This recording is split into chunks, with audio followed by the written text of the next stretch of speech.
अस्सलाम वालेकुम स्टूडेंट्स। बच्चों, क्या आपने ऑब्ज़र्व करा है कि हम अगर आपस में बात करते हैं एक नॉर्मल टेम्परेचर पर तो हमें साउंड सुनाई देता है, वो काफ़ी क्लियर होता है एज़ कम्पेयर टू अगर हम बात करते हैं किसी एक्सट्रीमली कोल्ड वेदर के अंदर, तो वहाँ पर हमें जो साउंड है वो उतना क्लियर सुनाई नहीं देता, उतना तेज़ सुनाई नहीं देता। इसी के साथ साथ आपने ऑब्ज़र्व करा होगा कि जो बिजली के कड़कने की आवाज़ है वो बेसिकली बहुत ज़्यादा क्लियर सुनाई देती है जब मौसम जो है वो ह्यूमिड होता है, यानी कि हवा में नमी पाई जाती है। बेसिकली स्पीड ऑफ साउंड पे असर डालने वाले ये दो फैक्टर्स हैं जो कि आज हम लोग पढ़ने वाले हैं। Factors that affect speed of sound, जो कि एक्चुअली दो फैक्टर्स हैं। आज के हमारे लेक्चर के ऑब्जेक्टिव उन्हीं को समझना है। सबसे पहली बात ये कि दो मेन फैक्टर्स हैं जो कि अफेक्ट कर रहे हैं स्पीड ऑफ साउंड को, और उन फैक्टर्स के नाम क्या हैं। देखो, पहला जो असर होता है स्पीड ऑफ साउंड के ऊपर वो होता है इफेक्ट ऑफ टेम्परेचर। ठीक है ना, कि टेम्परेचर का असर पड़ता है स्पीड ऑफ साउंड पर, और इसी के साथ साथ इफेक्ट पड़ता है ह्यूमिडिटी का on the speed of sound.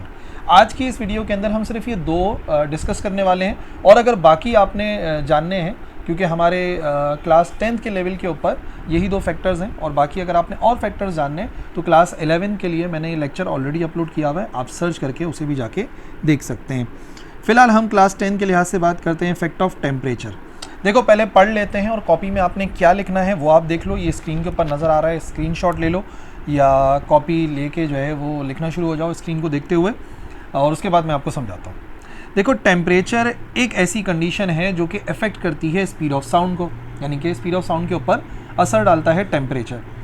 वजह क्या है? Heat is a form of energy. Heat एक फॉर्म ऑफ एनर्जी है that depends upon the kinetic energy of molecules, जो कि मॉलिक्यूल्स की कैनेटिक एनर्जी पे डिपेंड करती है। यानी कि जब भी हम किसी ऑब्जेक्ट को हीट देते हैं तो वो हीट जो है वो एक्चुअली कन्वर्ट हो जाती है उस ऑब्जेक्ट के मॉलिक्यूल्स की कैनेटिक एनर्जी में। ये बात आप याद रखिएगा। तो इसका मतलब क्या हुआ?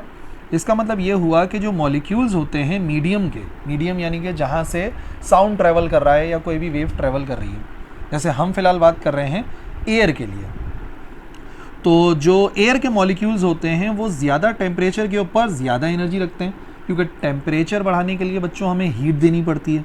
तो जब हम हीट देते हैं तो एयर का टेम्परेचर बढ़ता है, और अगर एयर का टेम्परेचर बढ़ेगा तो एयर के मॉलिक्यूल्स की काइनेटिक एनर्जी बढ़ जाएगी, और यानी कि वो तेज़ी से वाइब्रेट करेंगे। ठीक है, thus they can vibrate at higher rate, वो तेज़ी से वाइब्रेट करेंगे। और क्योंकि मॉलिक्यूल्स तेज़ी से वाइब्रेट करते हैं तो साउंड वेव ट्रैवल करती है मोर क्विकली। यह है पूरी कहानी जो आपने याद रखनी है। Heat is a form of energy. जब हम किसी भी ऑब्जेक्ट को हीट देंगे, यानी कि हम उसका टेम्परेचर बढ़ाएंगे, तो नतीजे में उस मीडियम के, उस सब्सटेंस के, हवा के, पानी के, जिसकी बात हम कर रहे हैं, उसके मॉलिक्यूल्स के पास ज़्यादा एनर्जी आएगी। ज़्यादा एनर्जी का मतलब वो पहले से ज़्यादा तेज़ वाइब्रेट करेंगे, तो जो साउंड वेव्स हैं वो क्विकली ट्रैवल कर पाएंगी। ऐसे समझो, देखो मैं आपको ये बात पूरी समझाता हूँ। हमारे पास एक सपोजिशन है, यहाँ पर देखो मैं पंप के ज़रिए इस कंटेनर के अंदर ना एयर फिल करता हूँ। अभी फ़िलहाल हम एयर को फिल कर लेते हैं। भाई, हम एयर फिल कर रहे हैं इसके अंदर। ठीक है जी, हमने एयर को फिल कर लिया। अब देखो, यहाँ से मैं इसको हीट की तरफ लेकर जाता हूँ, यानी कि समझ लो कि मैं फ्लेम दूंगा, इस कंटेनर को मैं हीट प्रोवाइड करूँगा। तो आप ऑब्जर्व करेंगे जैसे ही हम हीट प्रोवाइड करेंगे, यहाँ पर टेम्परेचर देखो बच्चों बढ़ना शुरू हो गया। और टेम्परेचर बढ़ने के साथ साथ एक और चीज़ ऑब्जर्व करना, मॉलिक्यूल्स पहले से ज़्यादा तेज़ी के साथ वाइब्रेट करेंगे, क्योंकि यहाँ से निकलने वाली एनर्जी जा रही है मॉलिक्यूल्स के पास। तो टेम्परेचर बढ़ने की वजह से देखो मॉलिक्यूल बच्चों बहुत तेज़ी के साथ वाइब्रेट कर रहे हैं, जो इस बात को जाहिर कर रहा है कि टेम्परेचर बढ़ा तो एनर्जी बढ़ गई। अब मैं इसको कूल डाउन कर रहा हूँ। ठीक है, तो आप देखो यहाँ से टेम्परेचर कम होना शुरू हो रहा है, नज़र आ रहा है आपको स्क्रीन के ऊपर। और जो मॉलिक्यूल्स तेज़ी से वाइब्रेट कर रहे थे, अब वो स्लो वाइब्रेट होना शुरू हो गए। तो साबित ये हुआ बच्चों कि हीट मिलने पर मीडियम के मॉलिक्यूल्स तेज़ी से वाइब्रेट करते हैं, और हीट को वापस लेने पर उनकी जो वाइब्रेशन है वो कम हो जाती है। ठीक है ना, एनर्जी ज़्यादा हो जाती है हीट देने पे, यानी टेम्परेचर बढ़ाने पे। और हमें पता है कि साउंड जो ट्रैवल करता है, एक लॉन्गिट्यूडनल वेव है साउंड, और वो ट्रैवल करता है तो मॉलिक्यूल्स के आपस के टकराने की वजह से करता है। तो बच्चों याद रखना, जैसे ही हम हीट देंगे तो इसका मतलब मीडियम के मॉलिक्यूल्स का टेम्परेचर बढ़ेगा। जैसे ही टेम्परेचर बढ़ेगा तो मॉलिक्यूल्स क्विकली वाइब्रेट करेंगे, ज़्यादा तेज़ी के साथ वाइब्रेट करेंगे। और अगर ज़्यादा तेज़ी के साथ वाइब्रेट करेंगे तो यकीनन एक दूसरे के साथ तेज़ी से टकराएंगे, यानी कि साउंड विल ट्रैवल फास्टर। बस ये पूरी कहानी आप याद कर लें तो इंशाल्लाह कोई परेशानी नहीं होने वाली। इसी को आप पैराग्राफ की फॉर्म में लिखोगे तो ज़बरदस्त हो जाएगा इफेक्ट ऑफ टेम्परेचर। ठीक है, अच्छा असर किस तरीके से डालते हैं, तो जो स्पीड ऑफ साउंड है बच्चों रूम टेम्परेचर पे, जैसे 25 डिग्री सेंटीग्रेड है तो स्पीड ऑफ साउंड पता है आपको कितनी होती है हवा में, वो होती है 346 मीटर्स पर सेकेंड। ये याद कर लो, अच्छी एक वैल्यू है कि भाई 25 डिग्री पर 346 मीटर पर सेकेंड होती है। और जो कि तेज़ है किससे, 331 मीटर पर सेकेंड, जो कि होती है speed of sound eight 0 degree centigrade. तो आपको क्लियरली नज़र आ रहा है कि जब टेम्परेचर कम होता है तो स्पीड ऑफ साउंड कम होती है, और जब टेम्परेचर 0 से बढ़ा के हमने 25 कर दिया तो स्पीड ऑफ साउंड भी 331 से बढ़ के कितनी हो गई, 346। यानी कि हम ये कह सकते हैं कि अगर हमारे सामने 3 पिक्चर्स हैं, यहाँ पे टेम्परेचर -1 है, ठीक है, तो स्पीड ऑफ साउंड कम होगी, फिर हमने टेम्परेचर को बढ़ाया 21 कर दिया तो स्पीड ऑफ साउंड बढ़ जाएगी। और अगर फॉर एग्जांपल बहुत ही गर्म वेदर है, 45 डिग्रीज हो रहे हैं, तो वहाँ पे स्पीड ऑफ साउंड इससे भी ज़्यादा बढ़ जाएगी, मतलब कि 346 से भी ज़्यादा हो जाएगी। समझ में आ गई ना बात, कितनी हो जाएगी।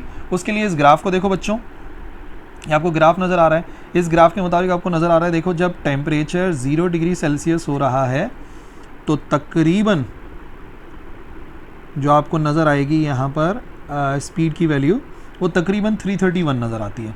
ठीक है, और नॉर्मल टेम्परेचर पे यानी 25 डिग्री सेल्सियस पर अगर देखा जाए तो आप देख सकते हैं कि वो तकरीबन उतनी होगी जितना कि मैंने आपको बताया था, 346 समथिंग। सही है, तो इस ग्राफ से क्या साबित हो रहा है, क्लियरली नज़र आ रहा है जैसे जैसे टेम्परेचर बढ़ रहा है वैसे वैसे स्पीड ऑफ साउंड भी बढ़ती चली जा रही है। सही है भाई। अच्छा, कैसे कैलकुलेट कर सकते हैं किसी भी टेम्परेचर के ऊपर स्पीड ऑफ साउंड कितनी हो जाएगी, तो वो मैं आपको एक फार्मूला बताता हूँ बच्चों, उस फार्मूले से आप कैलकुलेट कर लेना। फार्मूला ये कहता है कि अगर आप स्पीड ऑफ साउंड मालूम करना चाहते हैं किसी भी पर्टिकुलर टेम्परेचर के ऊपर, तो मैंने उसको नाम दे दिया VT का, वो हमेशा बराबर होता है 331। ठीक है, ये आप लाजमी लिखेंगे। ये क्या होती है basically, speed of sound eight 0 degree centigrade. इसको मल्टीप्लाई कराना है अंडर रूट, किस चीज़ से मल्टीप्लाई कराना है, हमें मल्टीप्लाई करना है, सबसे पहले ऊपर लिखना है कि टेम्परेचर कितना है।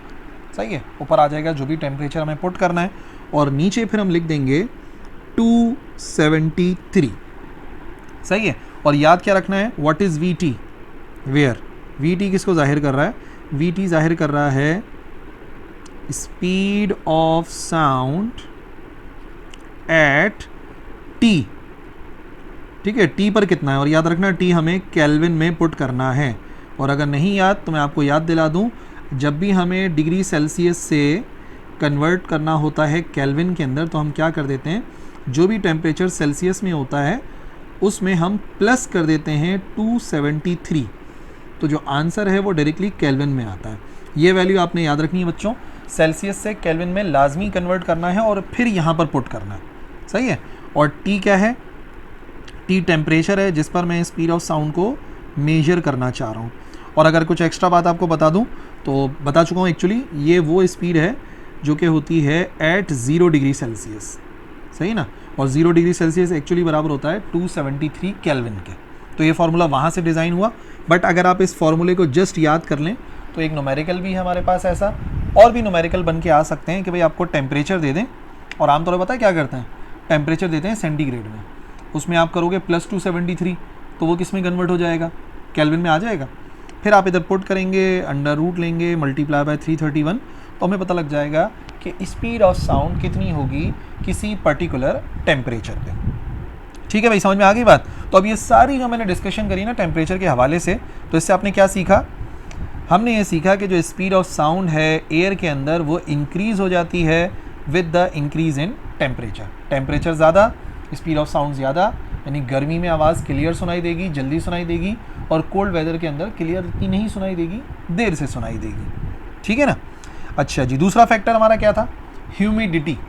ह्यूमिडिटी को उर्दू में कहते हैं हवा में नमी होना।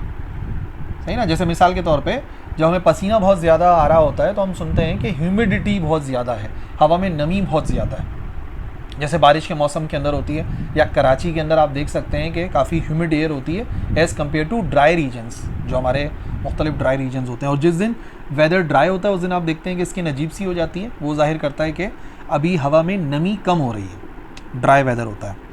तो पहले तो आप समझ जाओ कि स्पीड ऑफ साउंड बढ़ती है ह्यूमिडिटी की वजह से, ये पॉइंट जहन में रखो। क्यों बढ़ती है, पहले पढ़ के देखते हैं उसके बाद मैं आपको एक्सप्लेन भी कर देता हूँ। देखो बच्चों, जो इफ़ेक्ट है वाटर वेपर का स्पीड ऑफ साउंड पे वो मिनिमम होता है then that of dry air. ठीक है, ड्राई एयर पे काफ़ी कम होता है। The presence of moisture in air, जब भी हवा में मॉइस्चर आता है, नमी आती है, वाटर के वेपर आते हैं, तो वो एयर के जो ऑक्सीजन और नाइट्रोजन के मॉलिक्यूल्स होते हैं उनको रिप्लेस करते हैं। सही है, रिप्लेस करते हैं, तो नतीजे में जो हवा की डेंसिटी है वो कम हो जाती है। ठीक है, क्यों कम हो जाती है? क्योंकि जो वाटर के वेपर्स हैं उनका मॉलिक्यूलर मास 18 होता है, जो कि काफ़ी कम है ऑक्सीजन से। ऑक्सीजन का मॉलिक्यूलर मास 32 होता है और नाइट्रोजन का मॉलिक्यूलर मास 28 होता है। तो अगर किसी भी हवा के अंदर हम शामिल करेंगे पानी को, तो नतीजे में हवा हल्की हो जाएगी, हवा की डेंसिटी कम हो जाएगी। सही है, और याद रखिए स्पीड ऑफ साउंड गैसेस में इन्वर्सली डिपेंड करती है स्क्वायर रूट ऑफ डेंसिटी पे, यानी डेंसिटी ज़्यादा तो स्पीड कम और डेंसिटी कम तो स्पीड ज़्यादा। तो पानी शामिल करने से डेंसिटी कम हो जाती है, मास कम हो जाता है, हवा हल्की हो जाती है। नतीजे में क्या है, हवा के हल्के होने की वजह से साउंड तेज़ी से ट्रैवल करता है। ठीक है ना। अब इस बात को मैं एक्सप्लेन कर देता हूँ। ये वो चीज़ है जो कि आपने लिखनी है, इसको रजिस्टर में लिख लो या स्क्रीनशॉट ले लो। समझने का काम अब मैं आपको बताता हूँ। तो इसका मतलब ह्यूमिडिटी बढ़ती है तो डेंसिटी ऑफ एयर डिक्रीज़ हो जाती है, तो नतीजे में साउंड तेज़ी से ट्रैवल करता है। ये 3 पार्ट्स की कहानी है। अब समझो, देखो हवा में क्या क्या होता है। नाइट्रोजन होता है। नाइट्रोजन का मॉलिक्यूलर मास पता है आपको? नाइट्रोजन N2 है ना, तो नाइट्रोजन का 14 होता है, तो इसका मॉलिक्यूलर मास हो गया 28 ग्राम, मोलर मास जो है इसका। अच्छा, बात हो रही है ऑक्सीजन की। ऑक्सीजन का अगर आप देखें तो ऑक्सीजन एक होता है 16 और 16 ये हो गया 32 ग्राम का इसका मोलर मास होता है।